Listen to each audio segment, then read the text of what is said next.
Good day, good people. Welcome back. Welcome back to another episode of Adult Black Dad. I am your host, Marcus A. Smothers. Hey, it's been a while. I'm good to be here, blessed to be here. And hey, I got a new episode today, a new topic that I want to kick right off so we can spend the most of our time together in this good quality conversational topic. So, for those of you who may follow me on social media, you may or may not. The other week, I made a post, and I'm gonna read it exactly how I posted it. And it reads, "Once upon a time, my biggest fear was my daughter seeing me fail.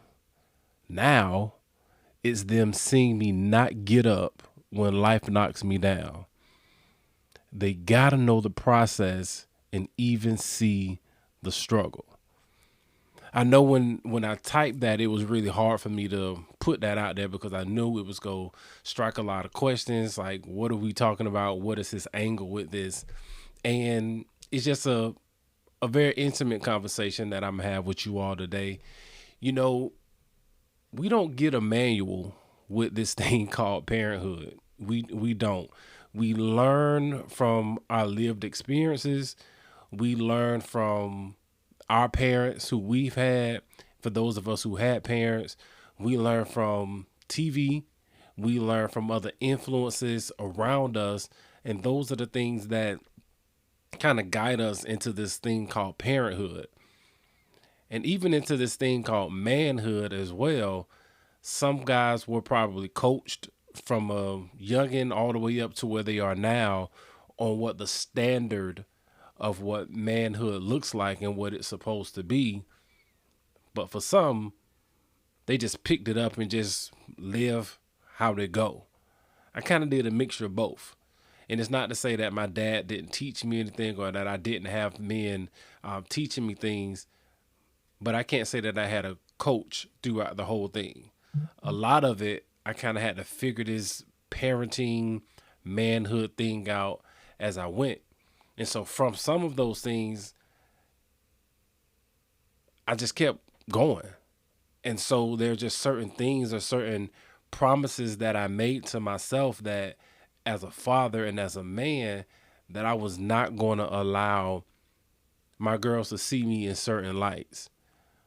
But when we do those things, when we make these internal promises to ourselves, we make them with good intentions, but we don't understand that we don't really have the sole control over the direction which life is going to take us.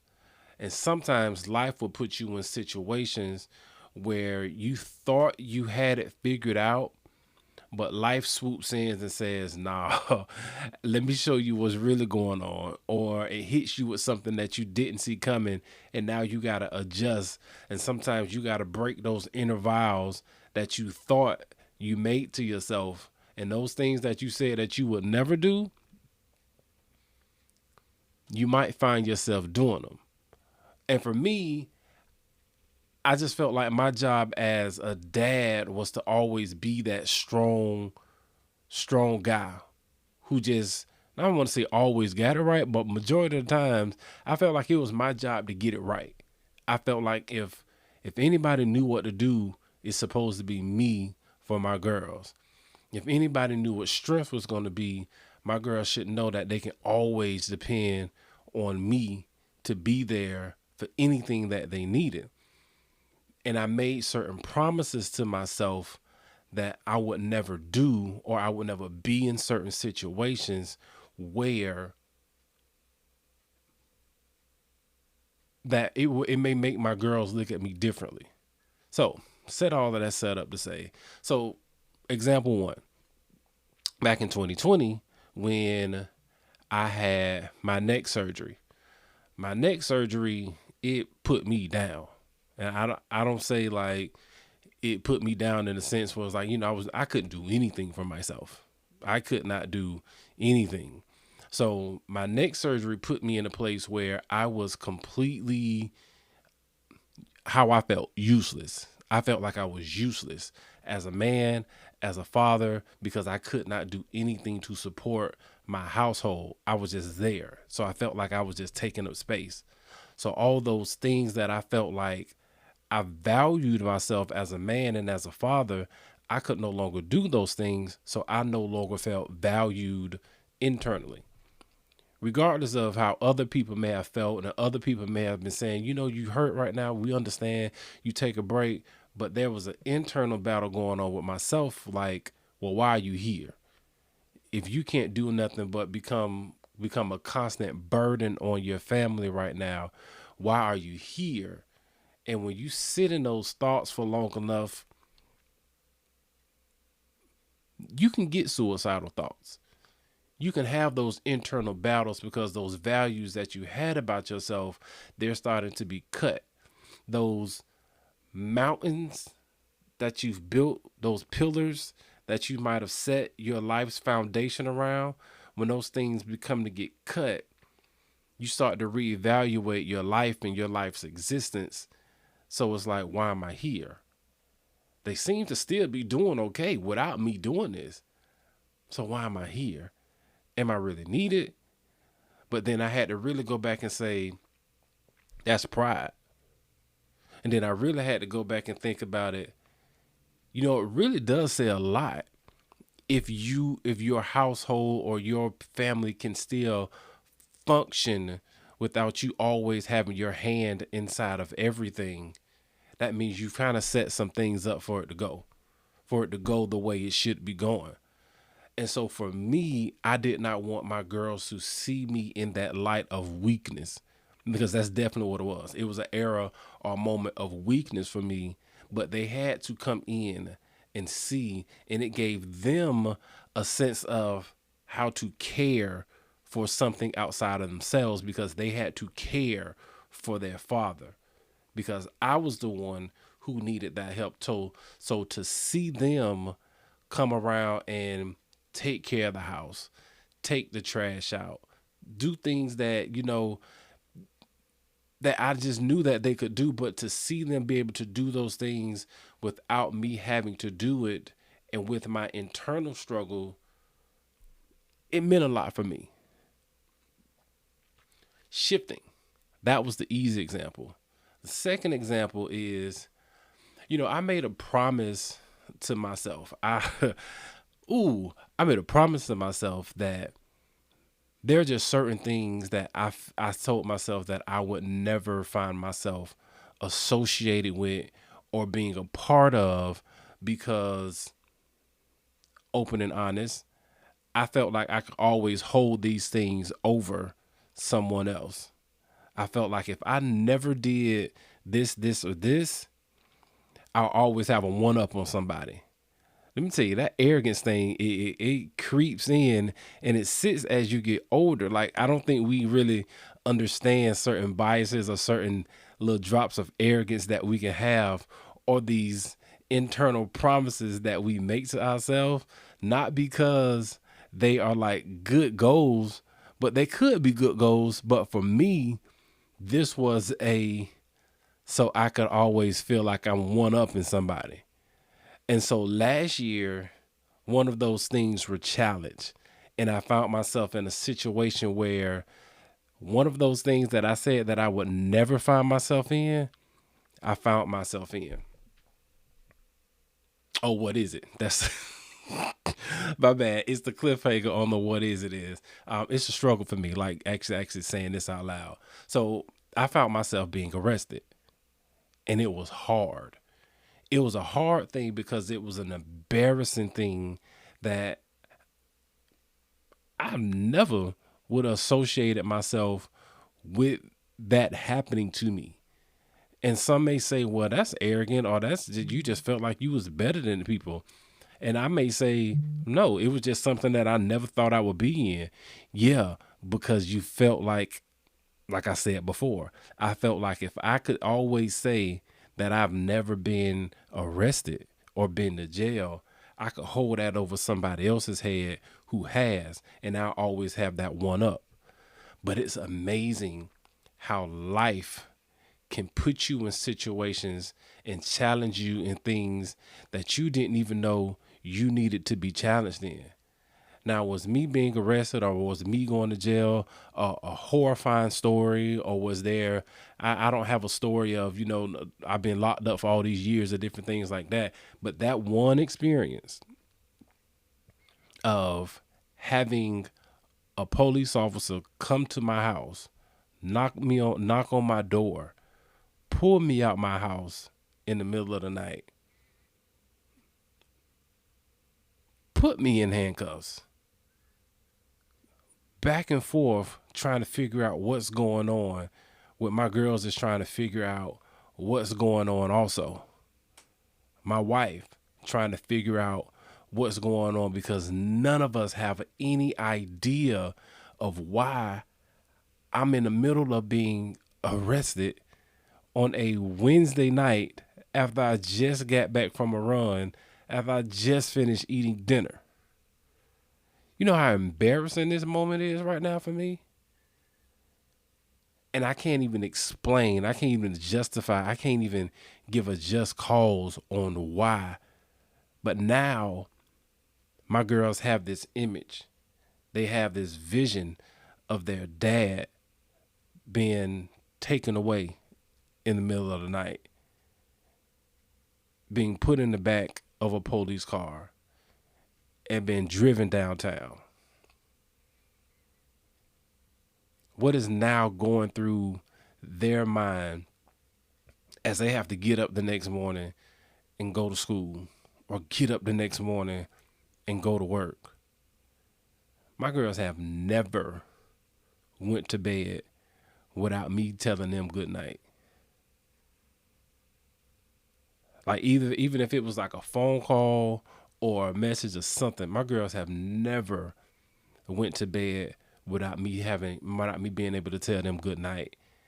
And for me to find myself in this situation where I'm arrested and now I'm driving downtown, now I got to get booked. Like, it's getting real. Like, I've heard about all of these things, but to actually go through this process of going downtown, sitting in the back of the car, getting booked, having to strip, having to change your clothes, having to put on that jumpsuit, having to sit on that cold steel bench. When I tell you, I don't know what type of air conditioner unit that they use, but it is the coldest place that I've ever been in my life. And I'm sitting there still trying to make this all make sense to me, but I can't. It doesn't make sense to me, because I'm still trying to figure out, how am I going to explain this to my girls? Because I can't lie about it. I can't lie when I get out and tell them, oh no, baby, it was just a misunderstanding. That is good. Nothing happened. Are you going to continue to lie because you're trying to protect them, or you going to lie to them because you're trying to protect yourself? And that's what it was. I felt like I needed to continue to protect me, because one thing about it, my girls are smart. And they will figure stuff out, or they will continue to ask questions. But I have to ask myself, do I want them to find out the truth from somebody else? Granted, my circle is still kind of small. Or do I want to be upfront about it and show them a weakness of their dad that he's in right now? Am I going to be bold enough to accept what happened and sit down with my girls and explain to them, this is what happened, this is why this happened, Daddy is scared right now, Daddy is hurting right now? And I had to eat that up and explain to them the process of it all, and allow them to ask me questions. And they asked some of the most interesting questions about the process of going to jail. So for me, I needed to experience that situation for a lot more reasons that'll come out in other episodes of topics. But for this right here is understanding Do I always hide when stuff happens to me from my close circle of my kids? Or do I bring them in and let them know what's really going on with dad right now? Dad is struggling right now. Even in the situation that I'm currently in right now, where I'm not working a traditional job like my girls have always seen me do. When that situation first happened back in March with my job, what was I gonna do? Hide, act like I just been home all day chilling, still going back and forth to work? No, life hit again. Dad's not working. So we need to come in, we need to have a conversation and let y'all know what's really going on right now. And it took a lot for me to have that conversation with them again, because throughout years you learn so many things from your experiences and from your circles. I've always learned and was always taught a man is always supposed to have a job. A man is always supposed to work. A man is always supposed to be the one who provides for his family. And so I took that to heart. So now my identity is cracked. But as I got older and I got wisdom now and my own experiences as I'm learning this life, that don't always mean what it says. Like, I get what it was, how that was taught. A man is supposed to provide and give direction for his house, provide leadership for his house. And however that leadership and that guidance looks like for him and his house, that's him and his house's business.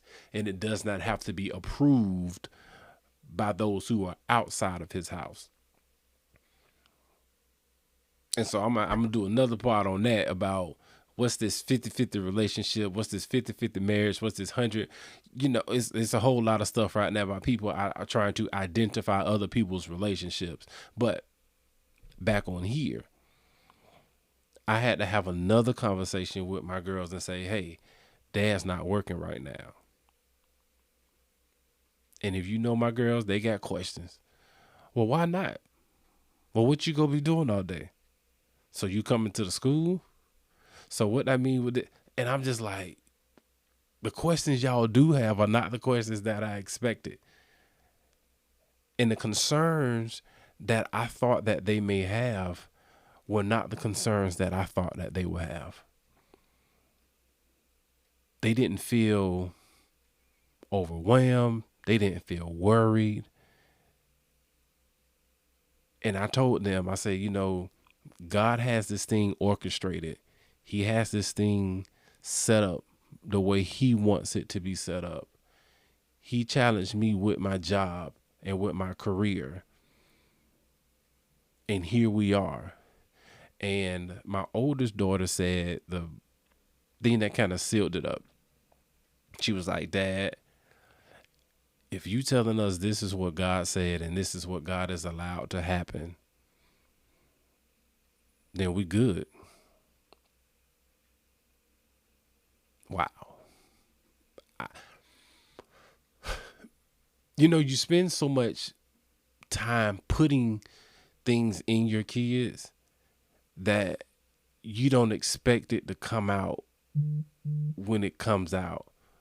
Or we put so much in them that we're so surprised that when it comes out, like at that moment, my daughters became my ministers, or my daughters became my therapists, or my daughters became the help that I needed at that moment.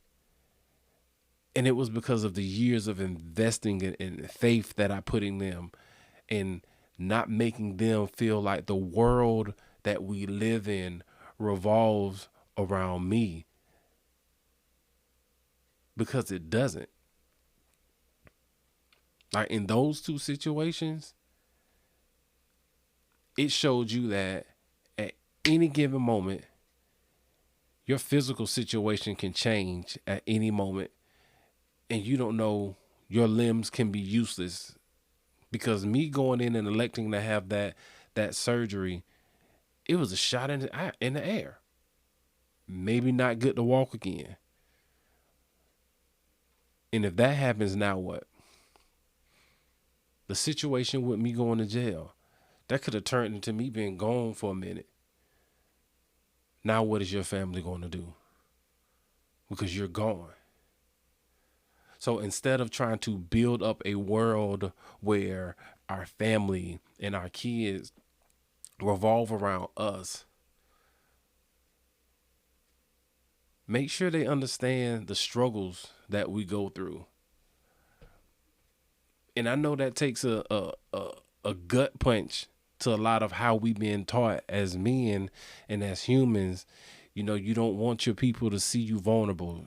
You're not supposed to be weak. You're supposed to be strong. You're supposed to be all the time. But that's not a realistic expectation. Being strong all the time is not what we were made to do, because that will stress you out and that will kill you. So, for this episode of making sure that my kids understand and even know the process of struggles that I may have or those that I do have as a dad, I encourage other parents, other fathers, share your true identity with your kids, because they can really handle more than we think they can. We build them up so much, we invest in them, trust that they can handle it, because they're going to get older and they're going to need to know the resilient side of you. They're going to need to know the part of you that struggled through something and still overcame it. Don't just always put the parade in front of them. Don't always put the flashy stuff in front of them. Put the grimy stuff in front of them. Put that hard work inside of them. Some parents, they fight tooth and nail because they want to give their kids the life that they never had, because they felt like they was deprived of so many material things.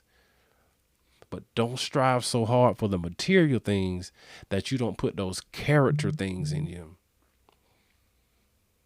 Because you may not have the material things that you wanted, but that thing birthed some type of grindness in you. And those are the things we don't pass down to our kids. We don't always pass down the work ethic. We don't always pass down the grind. We don't always pass down to them that, hey, sometimes people not going to like you. We didn't pass down that, hey, sometimes people just go get on your nerves and you can't fold because you can't always get to what you want. All right. I try to keep my time where my time is, but I really want to get that episode out to y'all. Hey, be back for another episode of Adult Black Dad. I always appreciate you all for kicking with me. Hey, you can find me on TikTok, Instagram. If you see this, man, share it out. Spotify, share it out. Help me out. Trying to get this word out to everybody, because I want to continue to build these spaces for men, because we need these authentic voices. And ladies, love you all. We appreciate it, because, hey, we wouldn't be here without you all. So share this out, stream it. Love you all. Dope Black Dad. I'm out.